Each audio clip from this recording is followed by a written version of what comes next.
திருக்கடையூர் கோவிலில் சல்லடையில் சலிக்க சலிக்க வந்த பணம் குவியல். நூற்றுக்கணக்கானோர் எண்ணும் பணியில் ஈடுபட்டனர். மயிலாடுதுறை மாவட்டம் தரங்கம்பாடி தாலுகா திருக்கடையூரில் அமைந்துள்ளது உலக பிரசித்தி பெற்ற தர்மபுர ஆதீனத்திற்கு உட்பட்ட அபிராமி அம்மன் சமேத அமிர்தகடேஸ்வரர் கோவில். இங்கு ஆண்டிற்கு 365 நாட்களும் தமிழ்நாடு மட்டுமின்றி இந்தியா மற்றும் உலக நாடுகளிலிருந்தும் பக்தர்கள் கோவிலுக்கு வந்து சிறப்பு தரிசனம் செய்து வருகின்றனர். மேலும் நாள்தோறும் ஆயுள் ஹோமம், சஷ்டி பூர்த்தி, சதாபிஷேகம், கனகாபிஷேகம், மணிவிழா உள்ளிட்ட சிறப்பு யாகம், ஹோமம், திருமணங்கள் நடைபெற்று வருகின்றன. இப்படி சிறப்பு பெற்ற இக்கோவிலில் நாள்தோறும் பக்தர்கள் தங்கள் காணிக்கையை செலுத்தி வருகின்றனர்.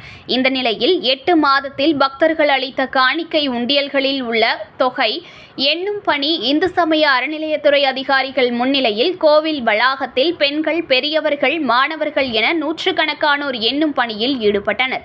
அப்பொழுது உண்டியலிலிருந்து எடுக்கப்பட்ட தொகை பெட்டியில் பாதுகாப்பாக வைக்கப்பட்டிருந்த நிலையில் அதிகாரிகள் முன்னிலையில் பெட்டி திறக்கப்பட்டு அதிலிருந்து சல்லடையில் கொட்டப்பட்டு பணம், சில்லறையை காசு என சலித்து தனித்தனியாக எடுக்கப்பட்டன.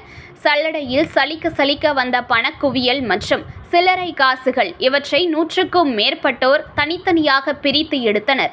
இயந்திரம் கொண்டு பணம் எண்ணும் பணி நடைபெற்றது. மேலும் காணிக்கையில் வெளிநாட்டு பணம் மற்றும் தாலி உள்ளிட்ட தங்க நகை, வெள்ளி நகைகள் இருந்தது. அவையையும் தனித்தனியாக பிரித்து எடுக்கப்பட்டது. பின்னர் கோவில் நிர்வாகத்தினர் மற்றும் அதிகாரிகள் முன்னிலையில் பத்திரமாக வைக்கப்பட்டு பின்னர் வங்கி கணக்கில் வைக்கப்படும் என தெரிவிக்கப்பட்டது.